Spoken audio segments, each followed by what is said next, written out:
Yeah, as Peter said, I wanted to talk to you a bit about the riots, but I guess the context of that is what we're calling at The Guardian open journalism, which is a difficult theory to kind of summarise, but really an attempt to embrace what the internet has given us rather than resist it.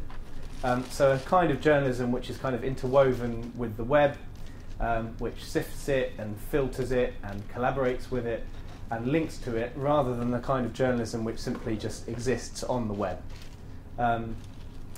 And you know, my one case study or example for this will be the riots, and beyond just telling news stories through digital formats, as I described through kind of open journalism, I wanted to then talk about how that can be extended to a longer term, more investigative project, which we would also consider to be open journalism, to be something which is collaborative, that works with other people that journalists may historically not have been used to working with.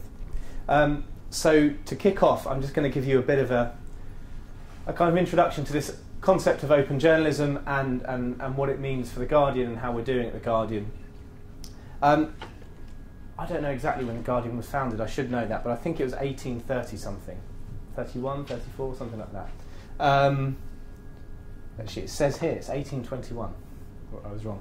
But when The Guardian was founded, and in fact, for the 2 centuries since, journalism was pretty similar. The model that existed was one in which we, the journalists, were the gatekeepers, and the Gutenberg age, which you could say existed up until, you know, the 1990s, was one in which, you know, newspaper proprietors, as you know, had the means of producing news and nobody else did. And I think what's foundationally different now is not just that news is being consumed by the web. I mean, that of course has some disruptive impacts on the business model, but more importantly, that the web means that we're not the only people who can produce news. So it's not just its consumption, it's its production as well. So we've gone from a position of a 19th and 20th century model to a 21st century model in which anybody with access to the internet and a mobile phone can do something that might look or feel like journalism. It's an interpretation of the world, recording the world around them, broadcasting that to other people, sharing information about things that are happening. So in a kind of essential sense, not that dissimilar to what we've come to know as journalism. So the response from The Guardian has been different to some other UK newspaper titles, which have seek to, I guess, preserve, you know, the previous model of journalism, maybe by going behind a paywall. I guess we're trying to adapt what we do in some quite foundational ways. And that's what I'm going to talk to you about and give you the example of the riots as the primary case study. A bit about The Guardian. We've got 3.2 million daily unique individuals. These stats are always quite difficult because it depends partly on whether you're talking about unique browsers, and people now visit us with more than one device. But about 30 million a month separate individuals across the world will visit us. And they spend, as a global average, a very small amount of their time on The Guardian, 8.5 minutes per month. It's a lot higher for UK users, but that would be everybody across the world, so people, you know, accessing us from Australia and China and the US as well. But it's a huge amount of overall time dedicated to the website each month. So that's, you know, almost 500 years of internet time spent on our site per month. And I think we're probably adapting better, we would hope, to the digital environment than some of our competitors. I mean, this will show you the amount of time people spend reading or consuming these different brands, newspapers, by either print or combined print or digital only. And I think on that it shows that our proportion is probably a lot better than others. You want a smaller component of your readership to be print, if you consider the fact that print is declining at such a radical pace as it is, and it's not going to be there to fund journalism in the medium to near future. And then finally, if you combine our print and digital outputs, we're now the most read kind of combined Guardian and Observer, and that's mainly because of the massively expanded reach provided to us by digital news. A few years ago when I started at The Guardian, we had just under 400,000 people buying our newspaper each day. And now that's about 225,000. So a massive reduction in 7 years. But that story you need to contrast with the digital story. So we've gone from being relatively small readership, so the 9th largest newspaper in the UK, to the world's 3rd best read newspaper, or 2nd best quality newspaper if you're willing to discount the Daily Mail, which is largely soft porn, and how it attracts its massive US audience, but a good kind of global success story, we would like to think. So anyway, let me talk to you about the riots and how we dealt with those, and how a kind of digital first open approach might look like. For those who need a bit of a reminder, the riots started with the death of Mark Duggan, shot dead by police on August the 4th last year. And what happened after the death of Mark Duggan initially was actually not that was actually not that atypical of the type of thing that happens once there's an unexplained death in custody or death by shooting, which is that there's a protest outside the police station. Family and friends gather outside the police station in Tottenham. It becomes quite unruly. Eventually it turns violent, and there's a riot. And that's happened a few times before on that kind of a scale. But what made the England riot so different was that after that initial protest in Tottenham, it spread. First that night to Wood Green, where there was kind of systematic looting. The following day to Enfield in the north and Brixton in the south of London. And then on the 3rd day you had what police said was an unprecedented bout of civil disorder. Most boroughs in London, simultaneous disorder spreading to Nottingham, Liverpool, Manchester, Salford, and really something we hadn't seen since the early 1980s. Some people would say worse even than we saw in the early 1980s. So for any media organisation, of course, that's a really difficult thing to report. And if we had kind of lined up all of the journalists in the UK on street corners, you still wouldn't have had comprehensive live coverage of what was happening because there was just too much happening. And I think in that context, we had if you like, the crucible for the perfect type of a news story to be explained through the prism of social media, because lots of people were thirsty for information. Lots of people were turning to Twitter and Facebook to find out what was going on when, the BBC and the Guardian and the Times weren't telling them what was happening on their street corner. And the crucial part, the last part, was lots of people were sharing information about what was happening around them. So Peter talked about Twitter being a useful resource during the riots. If you typed in the street name of anywhere in the UK that was seeing riots during the riots, or any warehouse that was being looted or building that was on fire, you would have had a stream of information about what was happening provided by people who were observing it, who were arguably, it's an argument, doing some kind of journalism. So I think as a journalist, you have to kind of see yourself as, rather than resisting that, trying to embrace it somehow and becoming a part of it. So for me, the first time I knew something was happening in Tottenham on that first night, on the Saturday night, was when I saw this picture. And I think it's fair to say now that we've reached a point when the arrival of big news stories is almost always announced via Twitter first. I guess the first kind of symbolic moment was the crash of the Hudson plane crash, or the crash of the plane in the Hudson River, sorry.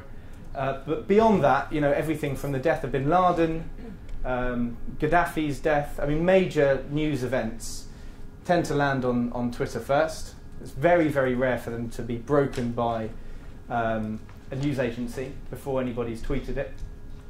And it was the same for the riots. So this picture was doing the rounds before any reporters arrived on the scene. And it doesn't really tell you very much. It could have been a car crash. It could have been anything. But it was enough to, I guess, alert my curiosity. And first thing I did was ask a question. And I started the Riots with about 10,000 followers. And of course I didn't get some very good responses to this kind of a question. I mean, it's too vague. I asked another question, which was more specific, because I wanted to head to Tottenham to see what was happening. And I got some very good answers straight away. I was told it was Tottenham High Street. People started to give me the postcodes, and I knew where to go. And when I arrived, and I'm going to show you a few tweets now, but they're not particularly exciting. They're from the first few hours of the riot. But they kind of, I hope, show you how what you're doing via Twitter, in one sense, is not that dissimilar to what you would do via an article, which is just convey small snippets of information.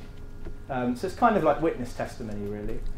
So I'm seeing a hi-fi store looted in Tottenham High Road, and it's faster than any other form of media that we've had before. I mean, you're restricted to 140 characters, but faster than, obviously, a newspaper, faster than a TV crew that has to get there and set up their satellite van, and faster even than an online web story where you need to get the copy sent and then uploaded and then subbed. It's kind of instant, completely instant.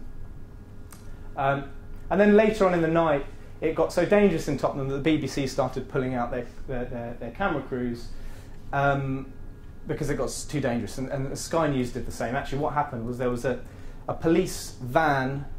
As some of you with former jobs in the news industry will know, news reporters and vans tend to congregate together. So they all the satellite vans hang out together, all the news reporters hang out together, and the producers and the newspaper hacks. It's, I guess, a protective mechanism, particularly when something dangerous is happening. And they were all stood in one place. Some rioters came around the corner, and because there was a police van nearby, they firebombed it, and the judgment was taken, we have to pull people out. So from that point on, you turned on BBC News Live or Sky News, and all you saw was a repeat of pictures from earlier on in the evening. So there were no live pictures. Lots of people in North London could see or smell the smoke, they could see the sirens, they wanted to know what was going on. Clearly something big was going on, but the television wasn't telling them. And most internet stories had been uploaded 3 or 4 hours before. So the only source of information at that point was something like Twitter. And whilst the BBC had pulled people out, police said we've now got control of the area, and it was very clear from what I could see from other people's streams that actually it was spreading. So I decided to go back. This is about 1:30 in the morning. And of course, I needed to know where to go. And if I was a journalist covering the LA riots or the riots in the early 1980s, or even more recent small-scale riots in the UK 5-10 years ago, some in Birmingham, I would have chased plumes of smoke or ambulances to find out where to go. And it may have been successful, or I may have been unlucky. But through this mechanism, I could be told instantly from what turned out to be quite reliable sources where to go and when. And I headed back out, and a few more examples. This is a terrible photograph. It was taken on a BlackBerry, as you can see, but the idea is that if you feed the crowd, if you provide people with something useful, then they're going to help you back. And that's, I guess, the most essential principle of it all. Then I see somebody emerging from a residential block with the windows smashed, and police van drives past. And then finally I start to arrive in Wood Green, and people are running around with hands full of looted goods, and fights are breaking out. And there's a teenager in a stolen minicab driving along the pavement. And then about 70 young people breaking into clothes shops and mobile phone and electric shops, and some are filling suitcases. So I was really one of the only journalists on the scene at the time. And by the time I got home, looked at my Twitter feed, and there was an additional 15,000 people who had followed me to see what was going on in the middle of the night, between the hours of 1:30 and 5:30. So I guess, essentially, I think the gem of what we had there was some kind of collaborative reporting in which me, the journalist, was using a big crowd of people who were helping me report, helping me navigate through the riots. And that happened for 4 days and for 4 nights. Throughout London, and then I went to Birmingham, and then I went to Gloucester, and was often able to stay kind of ahead of the game because people were helping me, and they, you generate what people might call some kind of a meme, where you have a group of interested people, and then that interest builds and builds and builds, and people realise that if they know something's going on in their local area, then you're the person to alert, and it becomes a big group kind of crowdsourced effort. And they can help in other ways. So that network that you've created is a resource. By the end of the riots, it was, I think, an additional 35,000 people who'd come to me.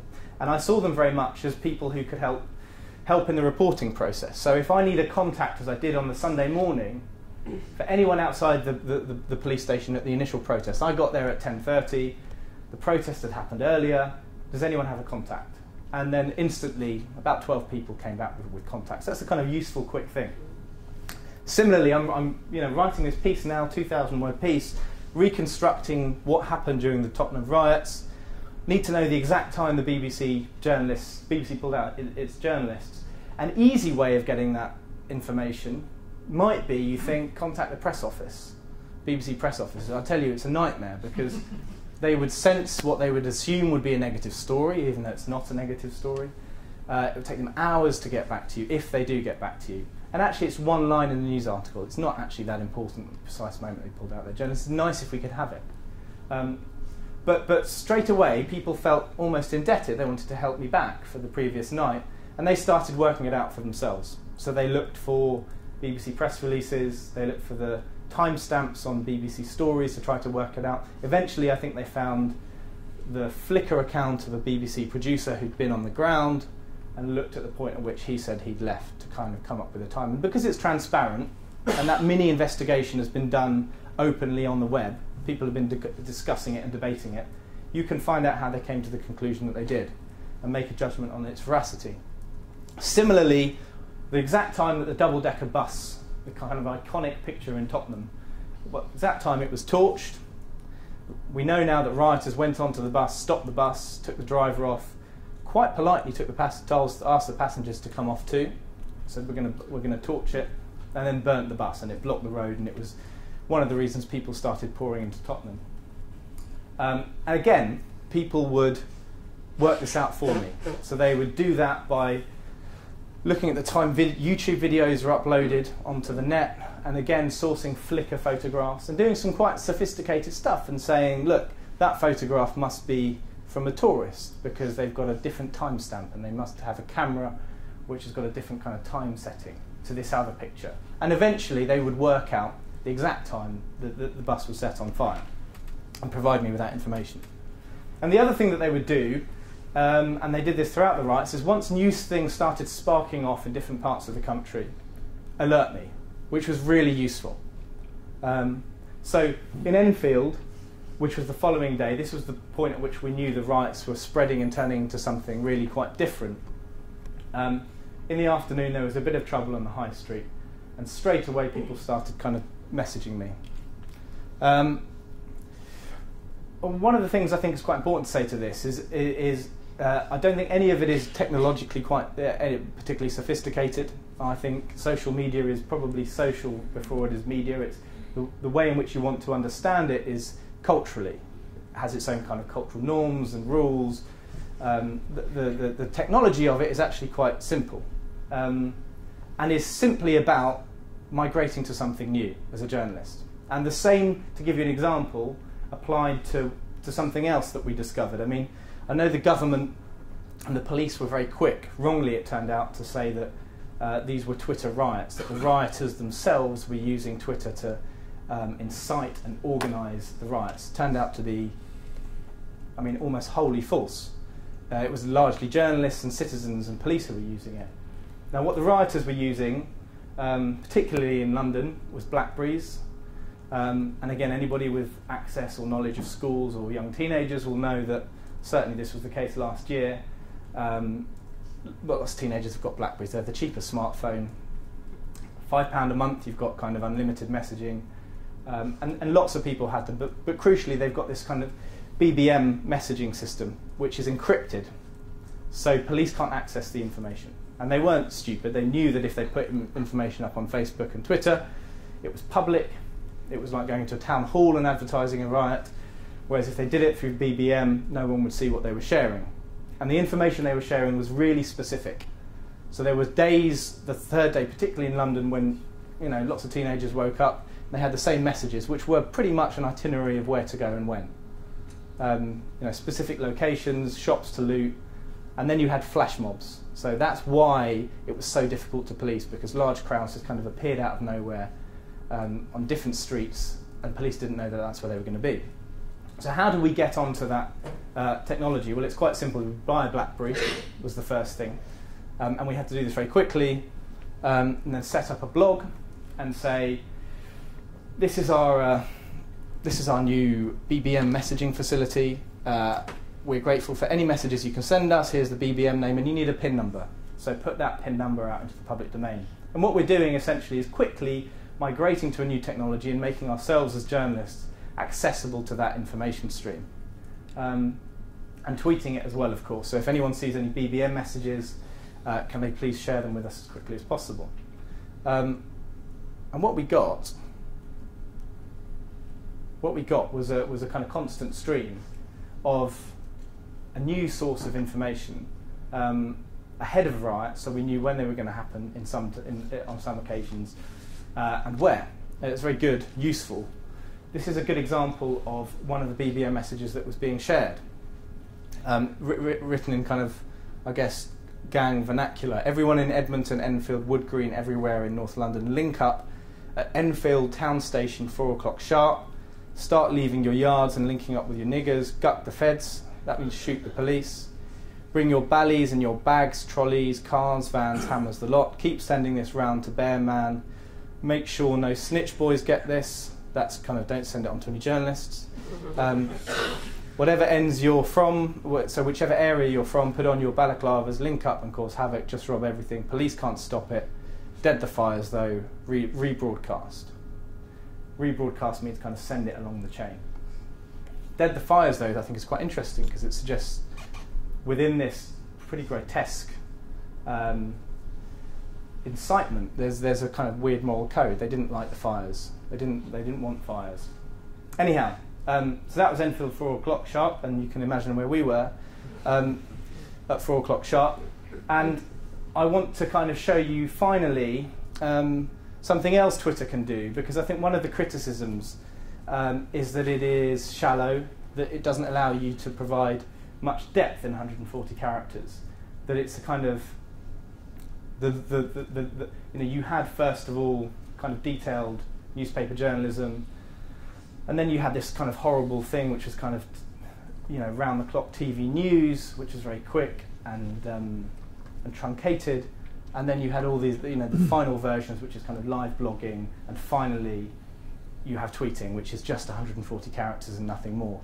But I don't think you should see it like that, because it isn't the exclusive means of publishing.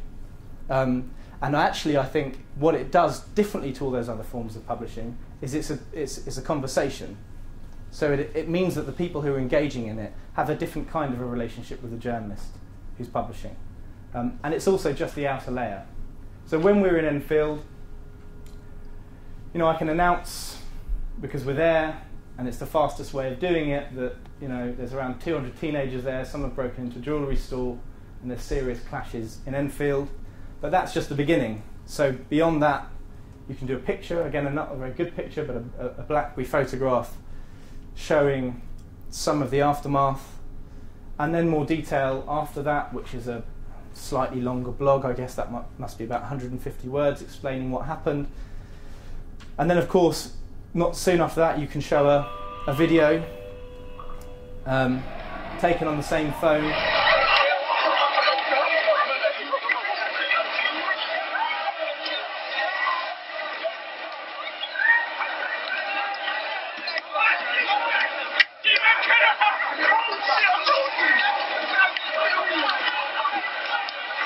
For those of you who teach how to hold cameras and produce video, I know this doesn't tick all the boxes, but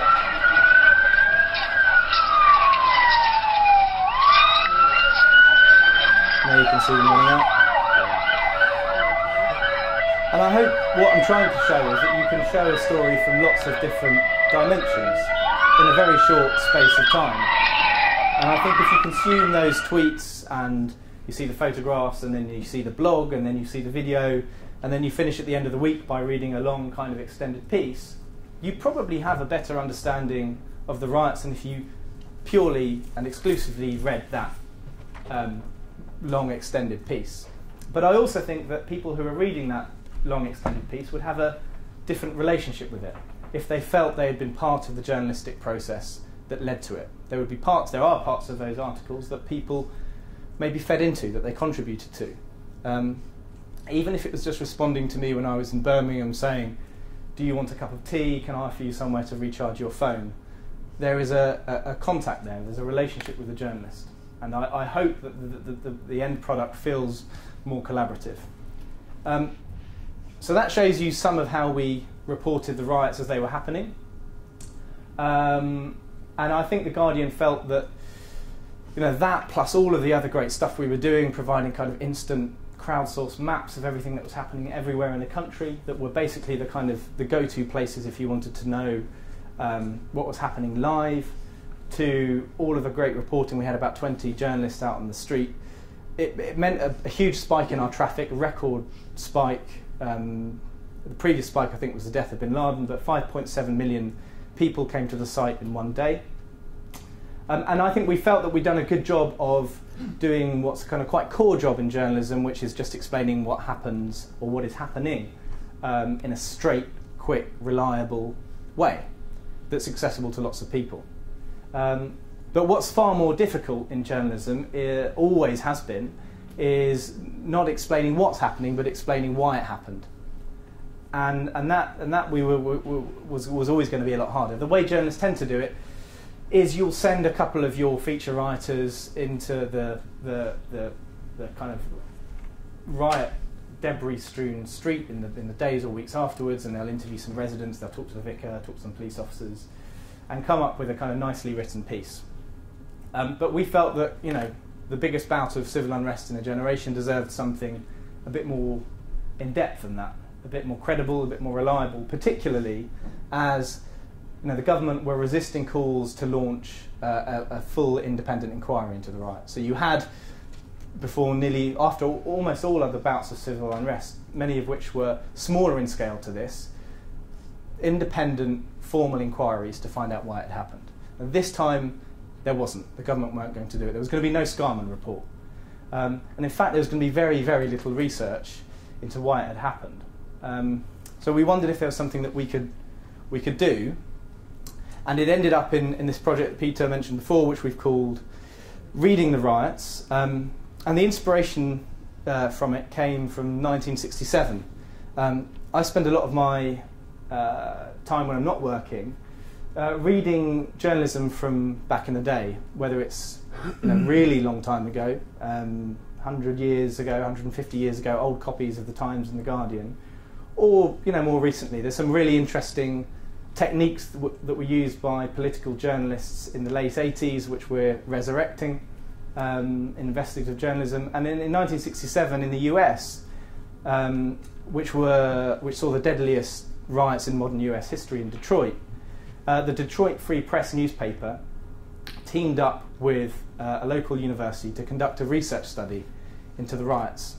And we wondered if it was something that we could emulate. The professor who ran this, a guy called Phil Mayer, is still knocking around, and I spoke to him and he gave me some advice and said, look, you can definitely do it, but you will need a few things. You'll need money and a really good academic partner and enough time to come up with a research study which is kind of academically credible, but does something which bridges the gap between social academic research and popular journalism, which was what we were hoping to do.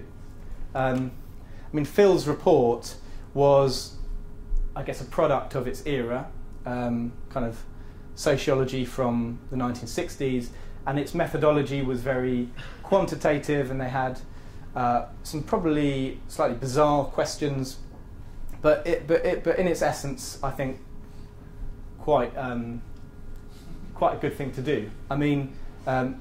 gathering data of one form or another, didn't particularly agree with its methodology, but trying to come up with an evidence base to work out what had happened. And actually the findings were quite interesting. I mean, most policymakers had assumed that the rioters in Detroit were migrants from the south who had recently relocated to the north and were somehow disenfranchised, detached from the local community. And actually one of the key things that Phil Mayer's project did was knock that theory on its head, because of different type of people entirely who were rioting, and it was largely to do with housing.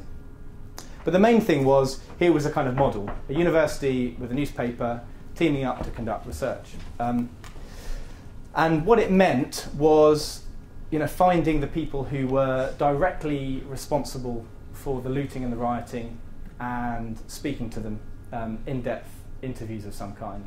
And that was always going to be harder, but actually something that journalists could do far better than academics.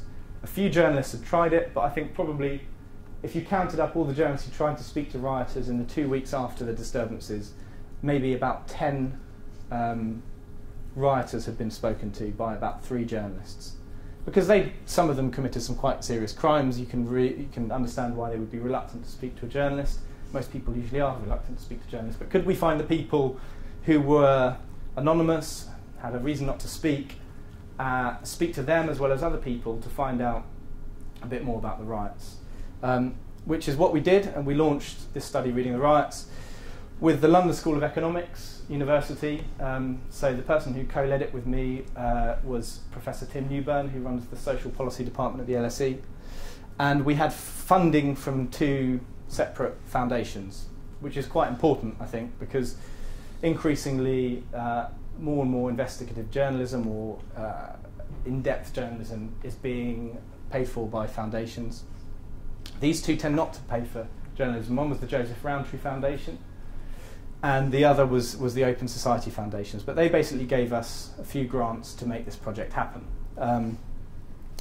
And we split it into 2 phases, and we hired a research team. We wanted people to go out into the community, as I said before, find the rioters, interview them. These were going to be qualitative interviews, so we're collating quite a lot of data. But we needed people who A, had track record of good kind of interviewing techniques, but B, could prove to us that they had good access to the right kinds of communities that had rioted. So they were all sorts of people. We decided at the beginning we didn't just want journalists and we didn't just want academics. We had mentors, we had teachers, we had youth workers, counsellors, we had a boxing gym instructor, we had a taxi driver, all sorts of people. They all had history, good experience in interviewing, and they all had good links with riot-affected communities. So those were the 2 boxes that we wanted to tick. And in a month of field work, they interviewed 270 people, mostly in London, but also in the other cities that rioted across England. And that generated a huge amount of data. In that first phase, it was 1.3 million words, which is a huge amount. We put it into the same database, home-built database that we used for sorting and sifting the WikiLeaks files. And then we had a team of 5 analysts from the LSE who were sifting through these, coding and theming all of these interviews, and seeing if we would reach some preliminary conclusions, which we did. I wanted this presentation to be more about the process than the findings of our project, so I won't speak too much about that, but it's all on the website. But it was primarily published through the newspaper. We did have a report, but these weren't, from its inception, this wasn't going to be a project that was going to have an output that was traditionally academic, and with all respect to traditionally academic kind of outputs, maybe less accessible to most people than a journalistic type of product. So we wanted something that lots of people could read and could engage with, and it was a series of articles and videos and films, some that we did with the BBC in the Today programme, and lots of online content as well, as you can imagine, over a week in December. And that was the first phase. Actually, some of you will, I should speak very briefly on the headline, because it's interesting. I've never worked really in academia in this kind of sense, and I have to say I have a huge amount of sympathy for anybody who works on research projects, because it's so easy for what you do to become simplified and often distorted as well once it's in the public domain and being debated. Often I came to discover very quickly for political reasons. So this was a high-profile study. The Home Secretary would be talking about it, and Ed Miliband would be arguing about it. So it entered into the sphere of, I guess, Westminster, and senior police officers were very aware of it, as well as you can imagine. So lots of people had a stake in how the study was interpreted. And although we had a series of findings about kind of the way in which people admitted to us that they were driven by opportunism, saw it as an opportunity to acquire free stuff, as they put it. We had some really important findings about how the roles of gangs had been massively overstated, how social media performed rather than how it had assumed to be used, and lots of things which may have been counterintuitive. A newspaper always needs to find one headline, one particular line to put as its headline if it's going to sell newspapers. And so for us, the finding that came through most strongly in the research was that a large number of people had cited as a significant driver of the rioting a kind of deep-seated antipathy toward police, that there was a mutual hostility between some sectors of the community and police that was so viscerally felt that lots of people saw the riots as an opportunity to get their own back. And that was a really controversial thing to say, particularly because we elevated it, as we had to, as one of the primary findings and ran it as a kind of principal headline. But I realised how controversial that turned out to be later. And I'm just going to show you one thing which I think says more about what digital journalism can provide newspaper journalists, is that because people reading that headline, many people, particularly when it became political hot potato, disagreed with it profoundly. And I think that's partly because they couldn't hear what many of these rioters had told us when they read the paper alone. But we were also able to show people and allow people to listen to the voices of the rioters. And the video I'm about to show you is not something I would endorse. Sounds like quite a horrible young woman, but she was responsible for doing some bad things in Peckham, and begins actually by talking about her daily experience with local police. And it was in the context of justifying what she said was this claim that many people she knew, and her included, were there because of that hostility. Me and my mum was walking home, my younger brother and a few of his friends who've been in trouble with the police for a while, but they weren't doing anything. They literally just met up in front of my mum's block of flats. Police get out and they question my brother and his friends. And my mum kind of said, well, why do you need to talk to him? What is it they need to... And they was so disrespectful to my mum. And my mum was polite. She's not a rude woman. And they kind of pushed her aside, sort of thing, and then pushed me aside. And they took him into the van and they beat him up and broke his nose. Some people would say, oh, because he's a troublemaker, that it is fair, but it's not. We came across the police car. And first of all, we was like, oh, should we just leave it? But then we thought, you know what, let's do it. And then my friend just smashed it, the glass, and then that's all that kind of just started us off. So we started picking up things and just smashing it. And there was a brick there. One of my friends had a pole, and we just used those two. And then my friend came over with a petrol bomb, and he just put a flame to it, dashed it in the car, and we all just ran. We was all laughing our heads off. I'm not even going to lie, but we was all laughing and kind of joking, and we felt really good, like we just achieved something. We thought we'd just kind of violate, just like they violate us. So, just like how they violate. Okay, so she goes on for some while, and we've not got long left, but yeah, I just wanted to show it to you because actually of all the different things that we produced, there's maybe 25,000 words, nothing, I don't think, was more powerful than a kind of 20-minute film, or two 20-minute films that we did, with her, with the rioters, and with the police officers as well, who were on the front line. And I think it was just a reminder of the power that newspapers or news organisations that we used to call newspapers now have through the digital era, that we can do what TV and film had a monopoly over for so long. We also obtained a database of some 2.6 million riot-related tweets. The company Twitter gave that to us, and we teamed up with academics from different universities across England who helped analyse that, and that's how we quickly came to the conclusion that that actually rioters weren't using Twitter. But more importantly, we were able to study how rumours travelled through the Twitter sphere during the riots. And I haven't got time to show you the interactive that we came up with, but it's fascinating because I mean, we know that rumours are propagated through social media in a kind of viral sense, but what was most interesting was how Twitter had a kind of self-regulating capacity. So, quite independently of professional journalists, people were working out what was true and what was not true, and telling each other. And rumours died actually just more quickly, in fact, than they were born. That's the interactive here I'm talking to you about. If you go onto our website, you can have a look at it. Looks like kind of bacteria on some kind of an agar plate, but it takes some time, so I haven't got time to go into the presentation. This was finally something else that we did, which I can show you briefly as I speak, which was a map of the journeys people took from their homes to the riot location where they were arrested.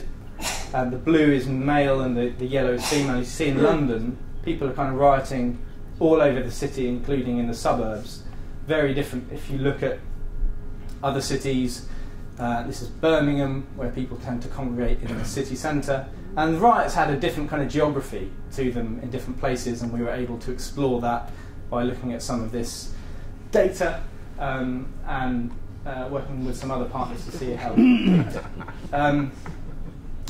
So I'm just going to finish now by drawing your attention to the final phase. I mean, the project's now finished, but in the final phase of the project, we spoke to a lot more people. We spoke to 130 police officers, which is quite a large number, obviously from lots of different forces. We spoke to victims of the riots. We spoke to about 75 prosecutors and defence lawyers to get a feeling of an understanding of how the courts responded to the disorder.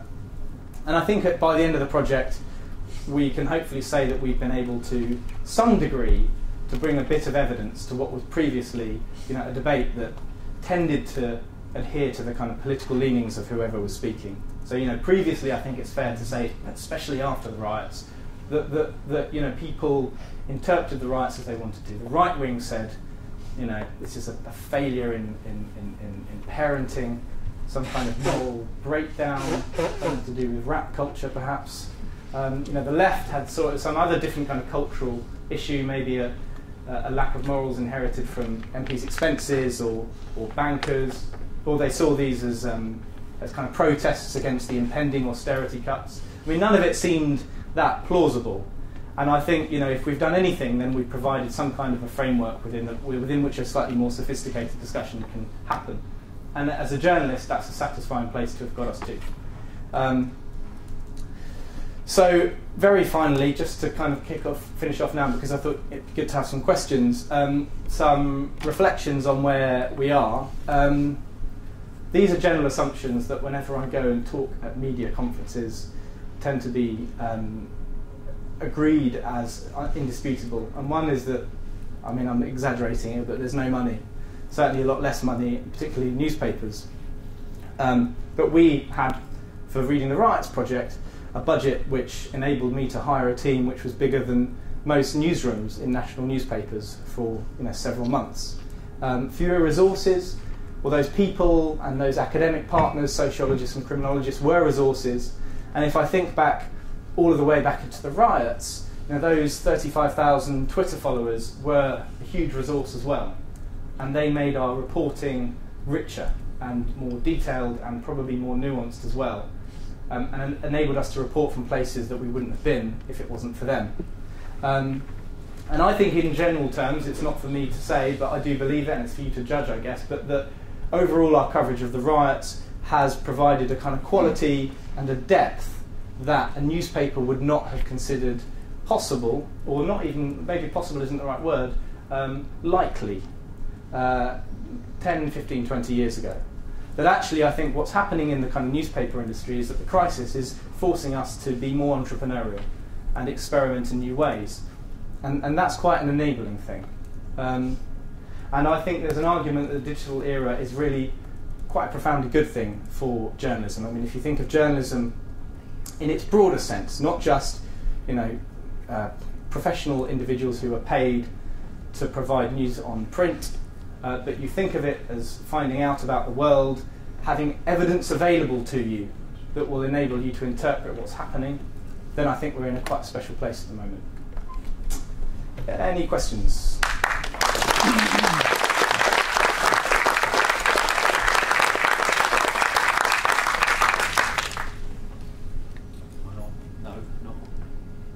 Will this come on actually?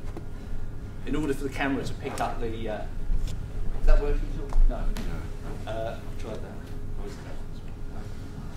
We're going to have to use the microphone to pick up on the camera. In the spirit of Twitter, can we keep the questions really short so that we get several answers? Do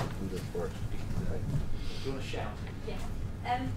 I just want to ask a question about deliberate misinformation, bearing in mind the case of the man. Okay, so I'll get deliberate misinformation. The case of the guy who was jailed last week, pretending to be a riot cop. I believe he was paid by the Telegraph to write his column. Oh, yeah. How undermining is that? How much of a problem is that?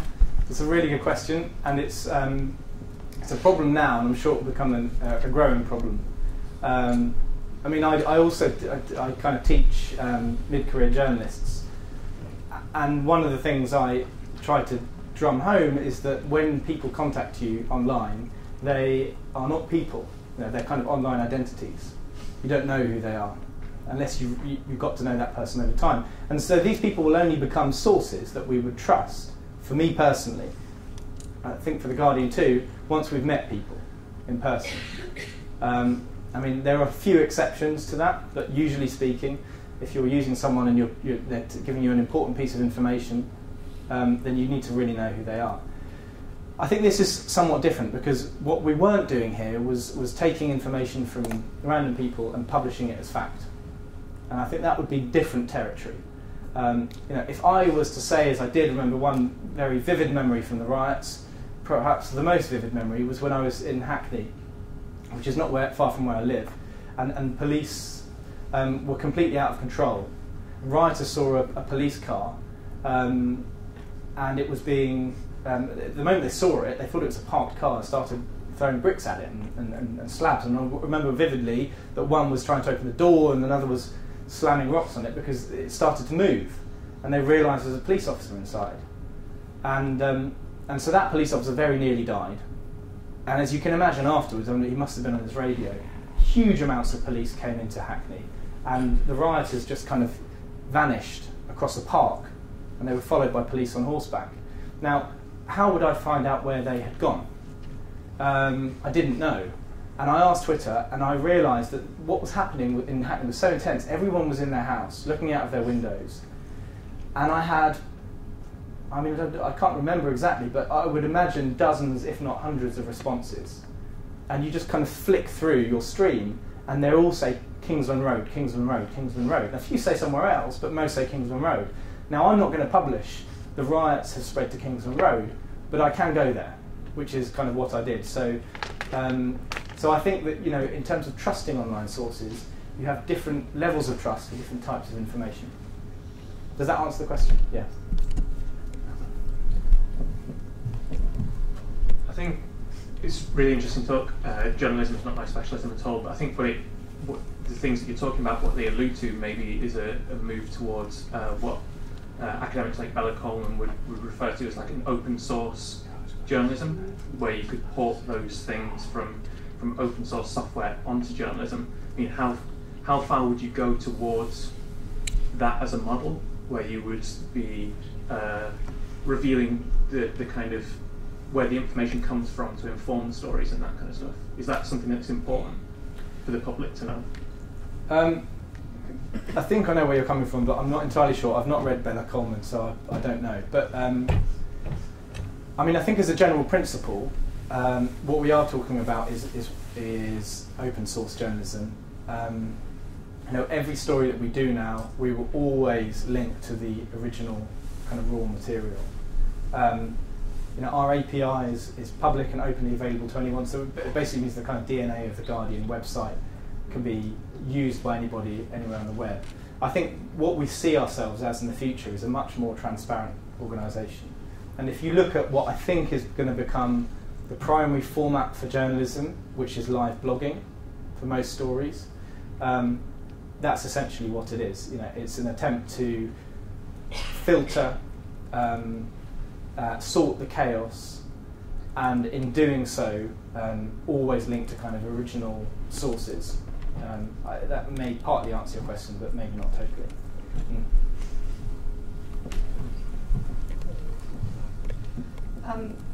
I love the work and I know what you've done, and I followed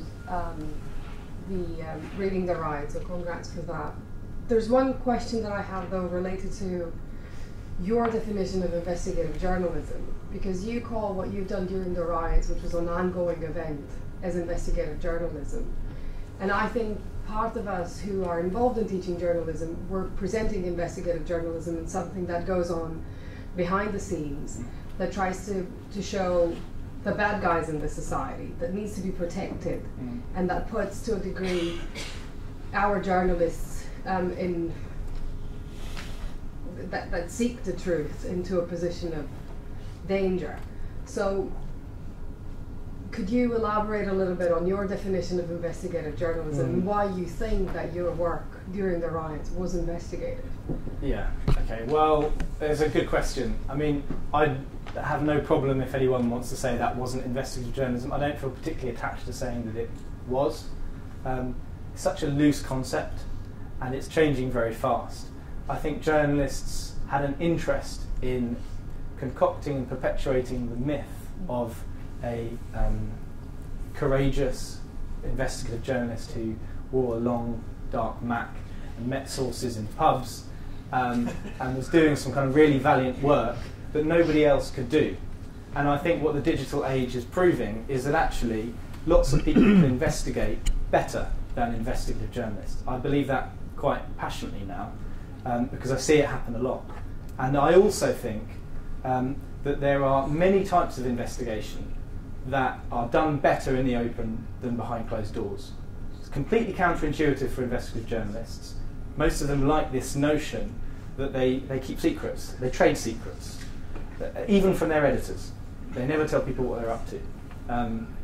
I run a group of journalists which you would call an investigative unit, and I feel very strongly that when we don't know the answer to a question, the best thing that we can do is ask the question in public. Tell people not just what we do know, which is like an easy thing to do, but actually tell people what we don't know. It doesn't work for all types of stories, but it works for many of them. That's my view. Yeah. You're very trusting of your sources. Do you ever get concerned that perhaps those sources might get caught up in their own power and use you to turn the tables? Yeah, absolutely, but that's always been the case. Julian Assange would be a good example of a source who becomes intoxicated by their own power and tries to use journalists. I mean, sources come in all shapes and sizes, and I just think the fact that we now have access to far more of them, and we can, what I was saying before about investigative journalism, the basic principle is rather than journalists finding sources, what we're seeing more and more is sources finding journalists. And you're right, when somebody contacts you out of the blue, you do need to be careful. And I think, I mean, basically it just means probably the quite traditional rules of journalism applied more rigorously than they were in the past. Because because we are, if you open your newsroom to outsiders, you're more susceptible to being misled, and you're also more susceptible to hoaxes.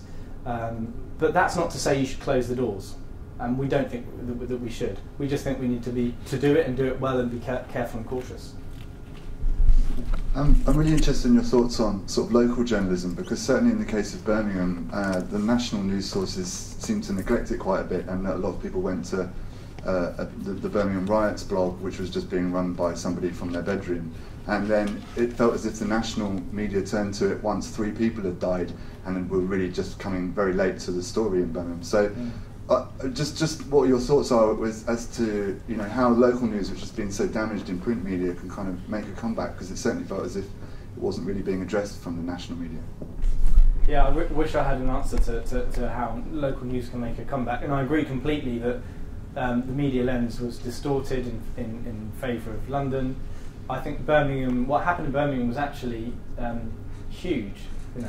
One, it was the place where 3 people died, but there were also things that happened in Birmingham that didn't get close to happening elsewhere in the country. I mean, the police station was completely overrun by rioters and ransacked and set on fire. And that just didn't percolate down to the national news media. But I don't know, but I do think that some of this is going to be substituted and replaced, although maybe not completely, by different mechanisms of finding out what's happening and disseminating it. So you mentioned the Birmingham Riots blog, Just a Random Citizen. I was using it. Lots of people were using it. There was a TV channel in Birmingham which was Sangat TV, which was a group of Sikhs who were going around with a van and broadcasting exactly what, always on the front line of everything that was happening. They beat all national news journalists. What's key about both that Birmingham Riots blog and the Sangat TV people is the digital age. They had the power to produce news. We journalists didn't have a monopoly over it. And that's, I think, probably a good thing, because the nature of the competition has changed completely. It's no longer what appears in the Mail and the Telegraph and the Times. That's not the limit of what we compare ourselves to. It's the whole world of information out there that's being shared. Time for 2 more quick ones. One here and I just wanted to ask about source retention and checkbook journalism. In terms of the films you did you pay any of the sources? No. Simple question, simple answer. The Guardian doesn't pay sources for, I think, quite justifiable reasons. Yeah, and last one. The Daily Mail's, grown hugely in the States from a sort of disaggregation of news into celebrity gossip and soft porn. Was the phrase you used, pretty much spot on. Do you think that you can get there with analysis and reflective journalism? I hope you can. What do you think? Yeah, well, we hope so too. I don't know if people know, but the Guardian has launched something called Guardian US, which is like a hub in New York, and it's an attempt to galvanise a bigger audience in the US. So Huffington Post pretty much came from nowhere to one of the biggest online players in just a few years. And so, and we're wondering whether we can have more of a presence out there. So we've got more journalists out there, we cover more US news. As you rightly point out, it tends to be more analytical, comment pieces. It's very difficult though, basically because of the competition. The thing is, the Daily Mail has gone out to the US, and whilst there is a lot of people producing news in the digital era, actually, in the US, there was a gap in the market. TMZ did it a bit, but there was a gap in the market for that celebrity stuff and pictures of women in bikinis on beaches and things. And the Mail filled it, whereas ours is a much more crowded space. And so we'll just wait and see. What I don't have and what I haven't presented to you is some kind of holy grail answer to the kind of business model, because we don't have one.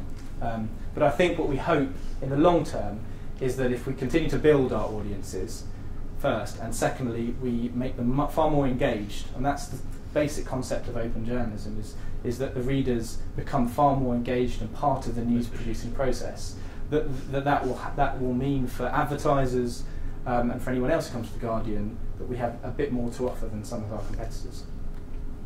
Okay, so on that note, thank you very much once again to Paul.